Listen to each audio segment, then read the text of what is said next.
Eu falei, é o mexe e remexe no tabuleiro, foto para cá, foto para lá, aspas para todos os lados de apoio e justificativas de o porquê desses apoios. Agora, chega no eleitor e qual o poder dessas alianças agora nessa largada do segundo turno de realmente influenciar e mudar votos? Para a gente falar sobre isso, nós convidamos aqui hoje no Entre Nós o professor Leandro Consentino, cientista político e professor do INSPER. Muito obrigada, Leandro, por falar com a gente. Tudo bem? Tudo bem, Adriana? Tudo bem? Fábio, um prazer estar aqui com vocês e com os ouvintes da Band News. Obrigado, professor. Obrigada. Vamos lá. Bom, professor, a primeira pergunta que eu acho que está passando na cabeça do eleitor que está sendo bombardeado aí por essas fotos, apertos de mão, é qual é o potencial real de mudar um voto, de alterar o curso desse segundo turno? O senhor vê em toda essa movimentação alguma que tenha sido mais relevante, que de fato tenha mais potencial de agregar voto a um dos concorrentes, a um dos candidatos?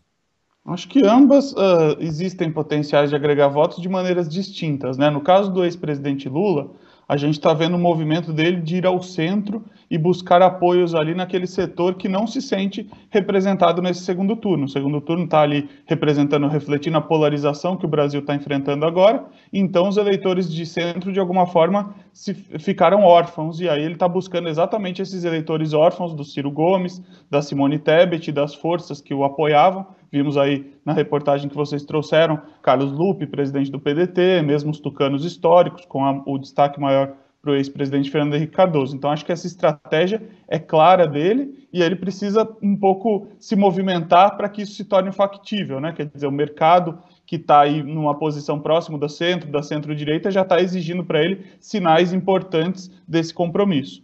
Por sua vez, no caso do presidente Bolsonaro, me parece que o apoio dele tem uma lógica mais pragmática.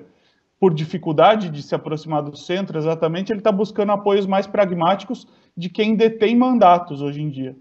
Então, a maior sinalização, e acho que importante, que teve aí no dia de ontem, foi o apoio dos três governadores dos maiores colégios eleitorais do país. A gente tem Rodrigo Garcia, que foi adversário do bolsonarismo, mas que aderiu de primeira hora a ele, e aí ele já tem também o Tarcísio de Freitas, que saiu muito bem das urnas no primeiro turno. No caso do Rio de Janeiro, Cláudio Castro, e no caso de Minas Gerais, Romeu Zema, né? E agora vocês trouxeram ainda mais outros dois hoje na reportagem, Ibanez Rocha no Distrito Federal e Ratinho Júnior no Paraná. Quer dizer, a importância desses apoios do Bolsonaro é que, de alguma forma, ele está ancorado em pessoas que detêm hoje a caneta na mão, portanto, jogam aí com uma estrutura administrativa, com uma máquina pública pesada em favor da reeleição do presidente nesse momento.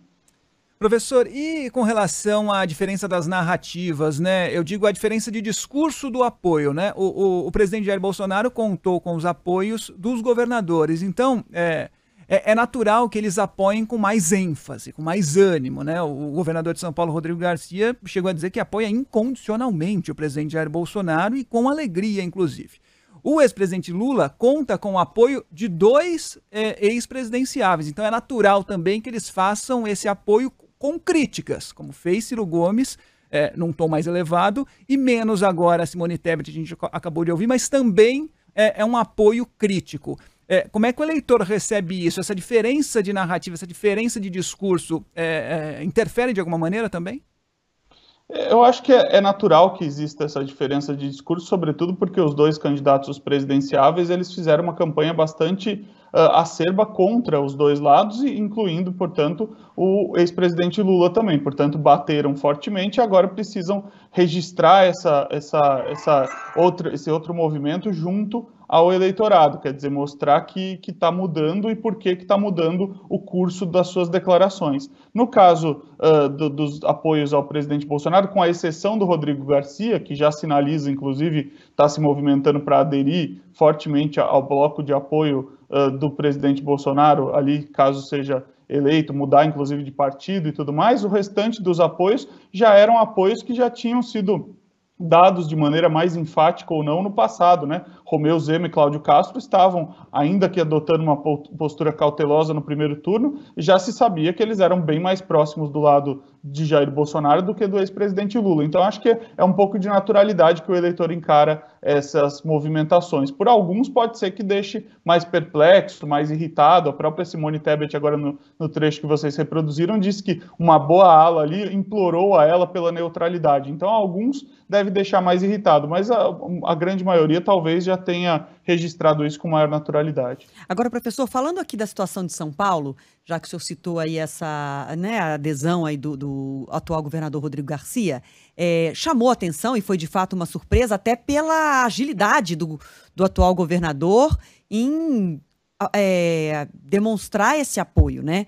Eu ontem à noite tive o cuidado de conversar com outros tucanos aqui de São Paulo e a curiosidade mesmo de entender como é que tinha repercutido internamente entre os tucanos, já que está todo mundo falando dessa morte sofrível do PSDB, inclusive as próprias lideranças tucanas falando desse partido grande que agora se torna um nanico. E aí eu fui conversar em off com algumas lideranças do PSDB aqui de São Paulo e eles me falaram como é que foi a repercussão nos grupos de WhatsApp de tucanos da decisão do governador, que pegou muita gente do partido de surpresa, que ele não teria comunicado nem a direção do partido. E o que eles me contaram é que ele foi rechaçado, ele foi muito criticado pela pressa, pela decisão individual. Então, assim, isso grupo de filiados tucanos que, no fundo, são eleitores. São pessoas que, tecnicamente, poderiam estar pedindo voto para o candidato que o governador declarou que vai apoiar incondicionalmente. Mas nesses grupos, e várias pessoas com quem eu falei, elas me relataram que, na verdade, o resultado foi o contrário. Foi de decepção, de achar que ele foi apressado demais, que ele não ouviu um partido que o recebeu para ser candidato ao governo. E eu coloco esse bastidor aqui para o nosso ouvinte, para o senhor também, para saber o quanto um político, quando apoia, está pensando em questões de carreira política à frente, mas, na verdade, ele não tem esse potencial de convencimento tão forte como, às vezes, a gente acha que pode ter. E aí o mesmo vale para o outro lado. Será que simplesmente a Tebet falar vai fazer com que essa massa de pessoas que imploraram pela neutralidade vai pensar, tá, já que agora ela está falando, então vou mudar de ideia, né? Ou está muito já consolidado quem é Lula, quem é Bolsonaro, e não vai ser só isso que vai fazer mudar? Adriana, você tem toda a razão na sua colocação, né? Quer dizer, a gente tem teima em acreditar que só as declarações das lideranças, de alguma forma, elas se sentem donas do seu potencial eleitoral e, portanto, manejam, quer dizer, fazer com que Simone Tebet e Ciro Gomes vão aderir ao barco do ex-presidente Lula, necessariamente leva 7% dos votos ali, que é o que eles tiveram no primeiro turno. Isso não é verdade, eu acho que tampouco essas próprias lideranças acreditam nisso também. Elas sabem que tem um potencial importante aí do ponto de vista de declaração, de chamar atenção para aqueles que, de alguma forma, depositaram sua confiança no primeiro turno, transitem no segundo turno para um voto semelhante ao deles, mas é óbvio que há outras variáveis importantes aí, né? Como eu estava dizendo a vocês, no caso do presidente Bolsonaro ter assimilado essas máquinas importantes dos estados, isso é fundamental também, isso joga um peso importante que, às vezes, determinadas pessoas que se movimentaram em favor de Simone Tebet e de Ciro Gomes, mesmo com a declaração desses presidenciáveis em favor de Lula, de repente estão trabalhando numa lógica distinta, aí pensando no seu futuro político, pensando em outros lances futuros, né? No caso, por exemplo, você citou do Rodrigo Garcia, pode ser que ele já esteja vislumbrando a possibilidade de ocupar um ministério ou de entrar na disputa municipal de 2024 na base do presidente Jair Bolsonaro. Então tem todo esse xadrez importante aí que faz com que simplesmente a declaração de apoio de A e de B não redunde necessariamente no patrimônio eleitoral dos candidatos. Senão a gente já tinha o jogo jogado, né? Não precisava de eleições, né? Simplesmente essas lideranças terem se movido para um lado ou para outro já fechariam a conta do segundo turno. A gente vai ver que ainda tem muita água para passar embaixo da ponte e muita coisa muda com relação a esses dias de campanha também até o segundo turno das eleições. E trazendo mais um bastidor aqui dessa conversa com os tucanos, essa foi uma curiosidade minha também. O que estava sendo negociado, né, em troca do apoio incondicional e rápido? E aí muitas divergências, professor, assim, há quem ache que é uma negociação, escutei isso, que é uma negociação pela paz, para que a administração nova que vai chegar não revire o passado, que não haja vingança. Outros já pensando que pode ser um espaço político nas coligações, nas fusões partidárias que estão por vir, no próprio governo federal, caso o presidente Bolsonaro se reeleja. Então, muitas opiniões, ninguém tenha certeza de nada, só quem estava mesmo dentro da sala, só as abelhas que escutaram a conversa dentro daquela sala. Agora, para a gente finalizar, o senhor considera que essa é uma reta final de segundo turno, assim, essas 3 semanas e meia aí de segundo turno pela frente, estarão concentradas aqui no Sudeste pelo potencial de voto, ou quem bobear no Nordeste, esquecer o Sul, esquecer outras regiões, pode ser surpreendido? Ou o foco tem que ficar aqui para os dois lados da campanha?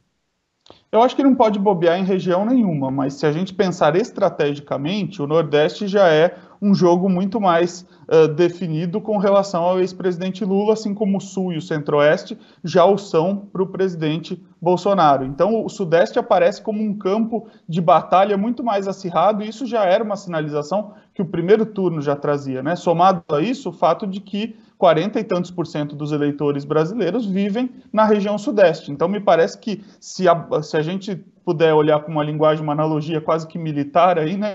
Quer dizer, o campo de batalha real, onde vai estar em disputa de fato, né? A batalha mais importante será a batalha pelo Sudeste, né? Essencialmente pensando aí nesse eixo Rio, São Paulo, Minas Gerais, e por isso a importância do que o presidente Bolsonaro conquistou ontem, né? Agora, importante também esse contraponto do ex-presidente Lula, porque de alguma forma, como a gente estava conversando, não é só o apoio de lideranças políticas que importa. Então, esse fato do ex-presidente Lula alinhavar lideranças de centro, trazer o mercado para perto, né? Armínio Fraga declarando voto em Lula, etc. e tal, também tem um peso fundamental nesse eixo econômico do país, que pode aí também alterar algumas questões e pode definir os rumos desse segundo turno. Muito bem, a análise é fundamental e entender todos esses movimentos também é essencial para que a gente possa seguir nesse mês ainda, 3 semanas que faltam para o segundo turno das eleições. Leandro Constantino, cientista político, professor do INSPER, nos ajudando a entender um pouco mais esses movimentos de segundo turno. Professor, obrigado pela participação, até uma próxima. Obrigado, Fábio, obrigado, Adriana, sempre um prazer, até a próxima, e obrigado aos ouvintes da Band News FM. Muito obrigada.